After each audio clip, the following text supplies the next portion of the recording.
వంశీని అరెస్ట్ చేసిన తీరు, వంశీ మీద పెట్టిన ఫాల్స్ కేసు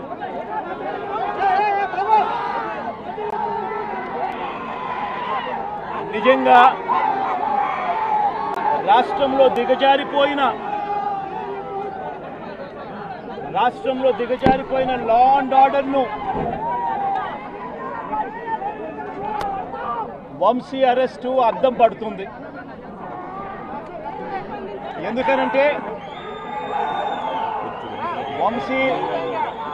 వంశీను అరెస్ట్ చేసిన తీరు ఒకసారి గమనించినట్టయితే అతి దారుణమైన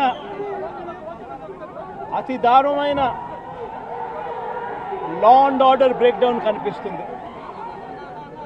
ఒకసారి గమనించినట్టయితే ఈ కేసులో గన్నవరం పార్టీ కార్యాలయంపై దాడి జరిగింది అని చెప్పి ఫిర్యాదు చేసిన సత్యవర్ధన్ అనే ఈ వ్యక్తి,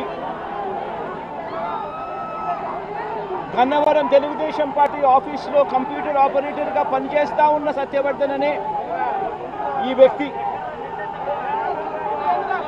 ఫిర్యాదు చేసిన ఇదే వ్యక్తి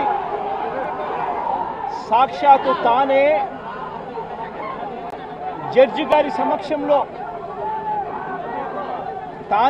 జడ్జి గారిచ్చిన సమన్లకు పోలీసుల ఆధ్వర్యంలో ఆ సమన్ను అందుకొని జడ్జి గారి దగ్గరికి వచ్చి జడ్జి గారితో తానిచ్చిన వాంగ్మూలాన్ని ఒకసారి గమనిస్తే ఆ వాంగ్మూలంలో ఆయన చెప్పిన మాటలు ఏమిటి, చివరికి ఈరోజు వంశీ మీద పెట్టిన ఫాల్స్ కేసు ఏమిటి, ఇదే సత్యకుమార్ అనే వ్యక్తి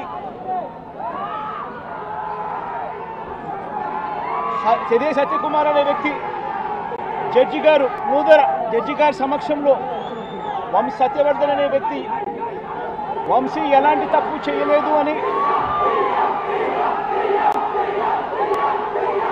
చెప్పినప్పటికీ కూడా వంశీ మీద తప్పుడు కేసులు ఈరోజు బనాయించడం జరిగింది. ఒకసారి ఈ కేసుకు సంబంధించి ఘటనలు ఒకసారి గమనించాల్సిన అవసరం ఉంది.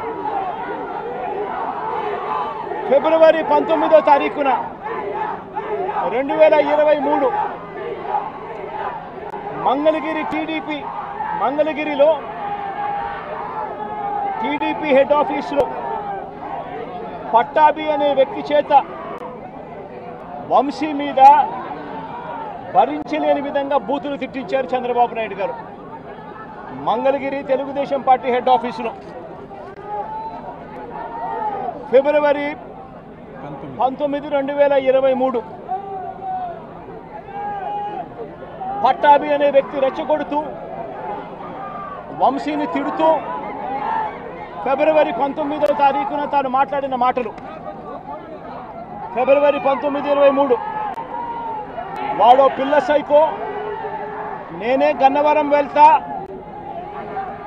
ఎవడేం పీకుతాడో చూస్తా, ఆ వంశీ సంగతి తేలుస్తా, నియోజకవర్గంలో నుంచి బయటికి విసిరేస్తా అంటూ గన్నవరం ఎమ్మెల్యే వల్లభనేని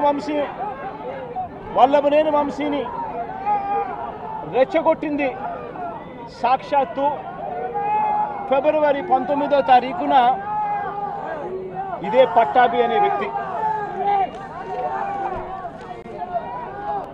అంతటితో ఆగకుండా ఫిబ్రవరి 20వ తారీఖున అంటే మరుసటి రోజు చంద్రబాబు గారు పట్టాభిని నేరుగా గన్నవరంకే పంపారు. గన్నవరంకే పంపి గన్నవరంలో ఆయన అక్కడికి వెళ్ళి గన్నవరంలో మళ్ళీ ప్రెస్ మీట్ పెట్టి మళ్ళీ వంశీని మళ్ళీ తిట్టి అదే గన్నవరంలో చుట్టుపక్కల ప్రాంతాల నుంచి తాను పోగేసిన మనుషులను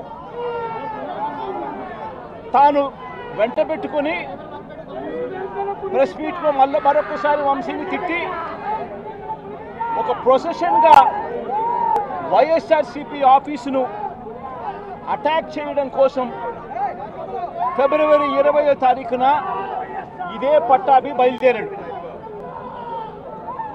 బయలుదేరిన ఈ ఘటనలో ఇదే పట్టాభి ఫిబ్రవరి 20వ తారీఖున వైసీపీ ఆఫీసుకు తాను మనుషులతో ప్రొసెషన్గా తాను అక్కడికి వెళ్ళి ఆ రోజు పార్టీ బయట ఉన్న ఒక దళిత సర్పంచ్ సీనయ్య అనే వ్యక్తిని కూడా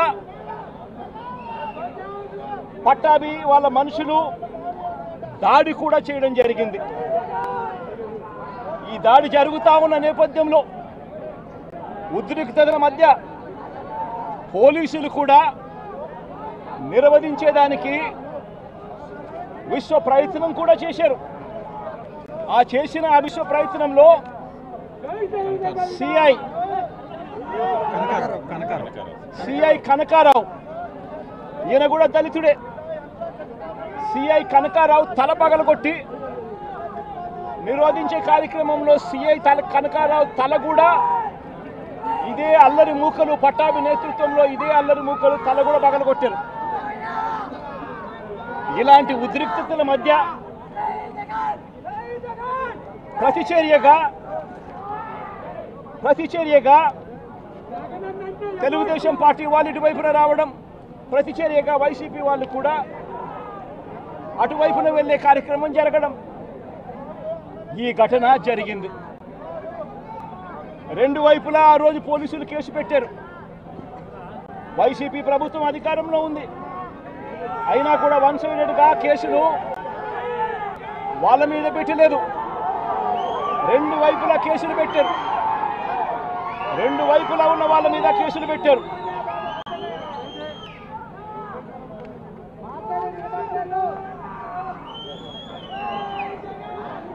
తర్వాత గన్నవరం ఘటనకు సంబంధించి అప్పటి పోలీసులు సుమోటోగా టీడీపీ పార్టీ మీద, వైసీపీ పార్టీకి సంబంధించిన వాళ్ళ మీద, ఇద్దరి మీద కేసులు పెట్టారు. ఇదే సమయంలో టీడీపీ వాళ్ళు 3 కంప్లైంట్స్ కూడా ఇచ్చారు, అవి కూడా తీసుకోవడం జరిగింది. కానీ ఈ ఘటనలన్నీ కూడా టీడీపీ ఇచ్చిన కంప్లైంట్స్లో కానీ, ఆ రోజు ఇచ్చిన కంప్లైంట్స్లో కానీ, పోలీసులు పెట్టిన కేసు